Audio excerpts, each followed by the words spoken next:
Lecture 2 for Exam 3 material will cover epidemiology. And this will be a pretty short lecture, but this is really important to review and kind of go over, especially when we're talking about infection and infectious diseases. Epidemiology is a branch of science that's going to evaluate the occurrence, determinants, distribution, and control of health and disease in a defined population. So epidemiology is interested in a mechanism of getting a disease, and then based on that, what caused the disease. It's going to consider things like age, gender, lifestyle, community, socioeconomic status, exercise, drug use, lots of different things to determine what the mechanism of getting a disease is. Down here we have the epidemiological triad, and this is the traditional model that includes these three components, especially for microbiology, where we're interested in pathogens and coming into contact with a pathogen. The epidemiological triad is showing that in order for someone to get a disease, these three components need to be brought together. So the host, the pathogen, and the environment all need to be brought together in order for a disease to even have a possibility of taking place in the host. And then over here in this corner, going back to this defined population, a defined population could mean a lot of different things. It could mean something really small, like a single city, maybe just Dublin in Ireland, or maybe just a school within Dublin within Ireland, so a very small population. Or it could be very large. You could be thinking about a whole country or the entire world at a global scale. Either way, though, epidemiology is always looking at populations, defined populations, and not isolated individuals. Just redefining some of those definitions from the first slide. So epidemiology is the study of behavior of a disease in a community rather than individuals. So we're talking about defined populations. And especially since we are talking about microbiology and pathogens, or microbes that can cause disease, it is important to also include that epidemiology can consider things like reservoirs of human diseases, so tracking where these pathogens are coming from and where they live within a community. So epidemiologists are going to look at factors involved in occurrence and spread of a disease within populations. So these populations are, again, defined populations of size. They could be big or small, but it could also be in humans or animals, especially when you're talking about zoonotic diseases or diseases that are transferred from animals to humans. You're definitely interested in that disease in that animal population. And then the aim of epidemiology is to understand the mode of transmission and what predisposes a population to a particular agent or pathogen. So what makes this population get sick? And hopefully you want to identify and prevent the factors that are involved in that disease, because ideally you'd want to stop or lower that disease in the population. Epidemiology is very interested in data and analyzing that data. So let's go over some definitions to help you understand epidemiological data. First off, we have morbidity. This is the state of being diseased. So percent morbidity would be the percent of people in a population that have a certain disease. Then we have mortality.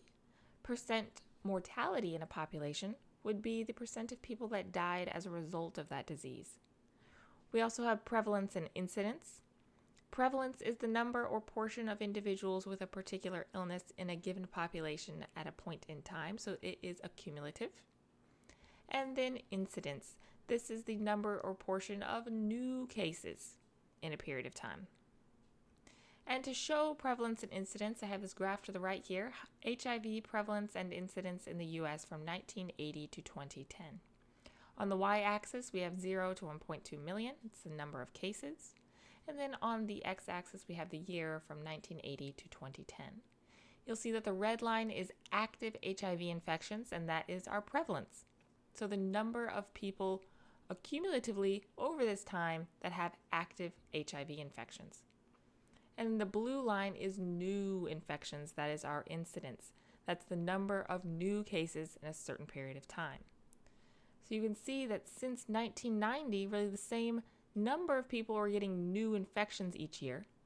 But because people can live longer with HIV now, they were added to this active infections line, and the number of people with active infections increased over that time.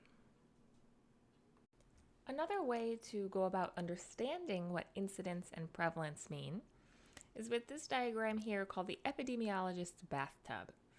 And in this diagram, we have incidence. This is the number of new cases. This would be the water going into the bathtub. Incidence, the water is going into the bathtub. This is new water entering. And then prevalence is the accumulation of these cases coming into the bathtub. So as water comes into the tub, this tub is filling up, and all of this water within the tub is the accumulation of these new cases coming in. So this is to kind of help you understand the difference between incidence and prevalence. Another way that diseases can be described is by their patterns of disease occurrence. So how frequently are these diseases occurring in a specific community or a specific geographic location? So the different patterns of disease occurrence are sporadic, endemic, epidemic, and pandemic. Sporadic diseases, just like it sounds, these are diseases that are only seen occasionally or sporadically, and they're not tied to a specific geographic location. So a couple examples would be tetanus and rabies. Both of these are not transmissible between humans. So they may have an animal reservoir, like rabies, or an environmental reservoir, like tetanus. The reservoir is soil. So these are not transmissible between humans, and that's what really leads to this sporadic nature. Then we have endemic diseases. Endemic diseases are constantly present, usually at a low level in a certain population or geographic region. So they're associated with a specific location or population. An example is malaria, being endemic to regions of Brazil, but it's not endemic to the United States. And then epidemic diseases. These are diseases that have a larger than expected number of cases that occur over a short period of time in a specific region. An example would be influenza epidemics that happen some years, and it's specific to a location.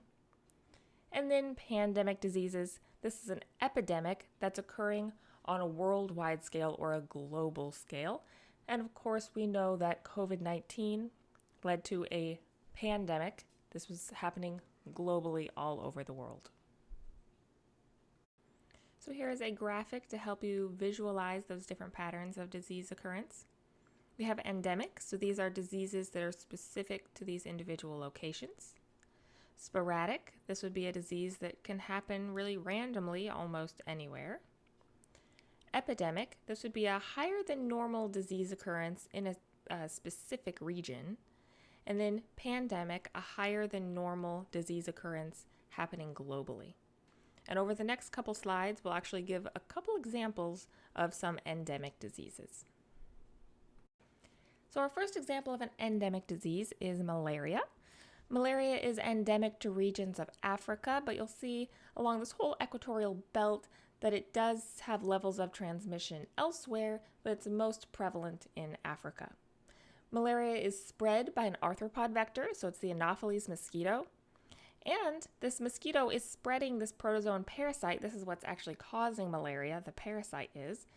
And it's spreading Plasmodium falciparum and other species of Plasmodia too, but most commonly it's Plasmodium falciparum.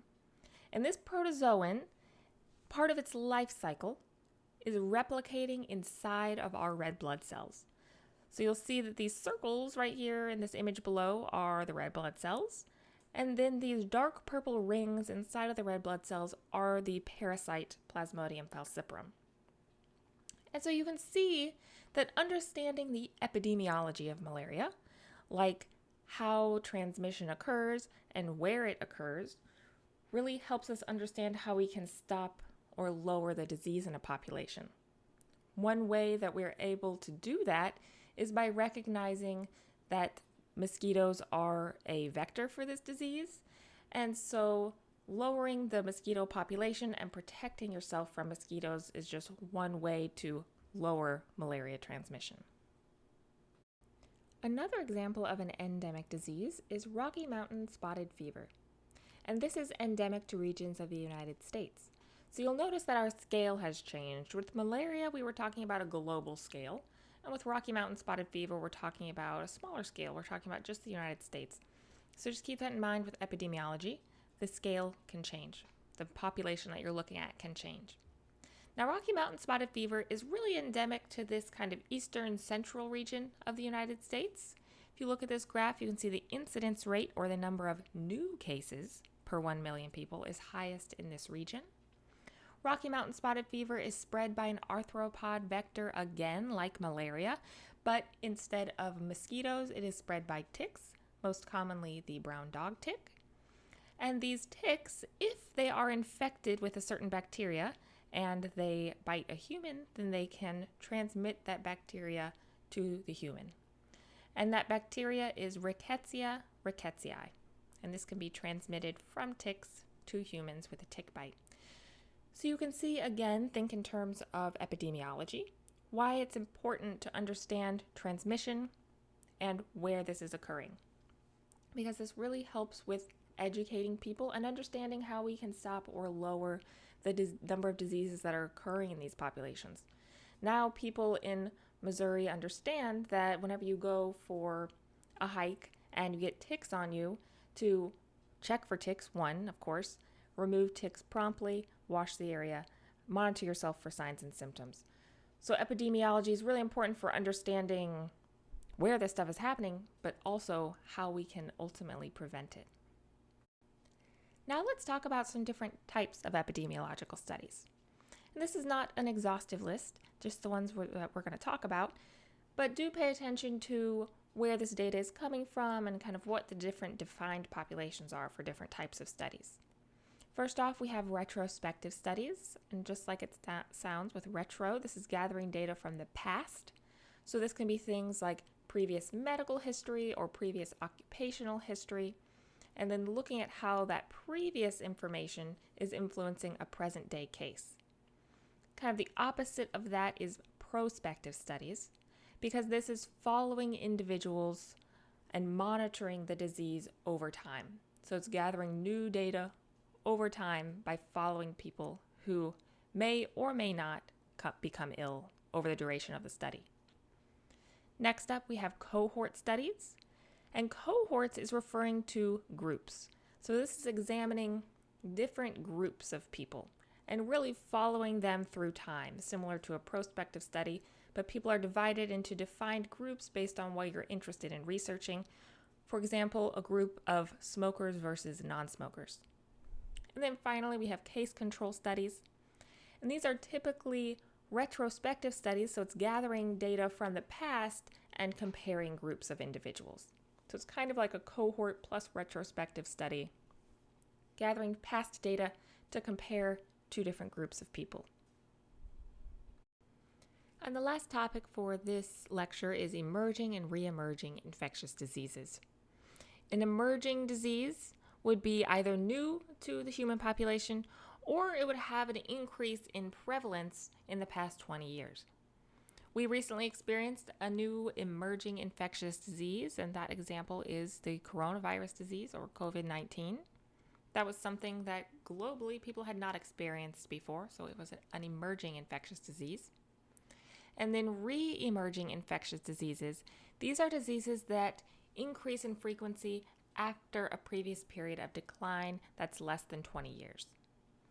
And this reemergence can be the result of lots of different things. It can be the result of different conditions in the environment or different prevention methods that aren't working anymore. An example would be drug-resistant diseases. So as these different diseases are exposed to these drugs over time, eventually they can evolve and develop drug resistance. And then that would lead to a re-emerging infectious disease where people are taking the drug, but the drug is not as effective anymore. So you see an increase in that disease prevalence over time. An example would be the bacteria that causes gonorrhea and syphilis. So this is becoming more widespread and more prevalent in specific populations, and we'll see that on the next slide. Now here is an example of a re-emerging infectious disease, syphilis. This graph is showing the incidence of syphilis, or the number of new cases, in Mexico from 2010 to 2019. So syphilis is considered a re-emerging disease. Because this graph doesn't show it, but before this, there was more of an increase in this disease in like the 90s and going further back, but due to an increase in education and awareness, the incidence of this disease decreased. And then since about 2014, there's been an observed increase in syphilis infections, especially in young populations. So that tells people that education and awareness definitely needs to be revisited for that younger population.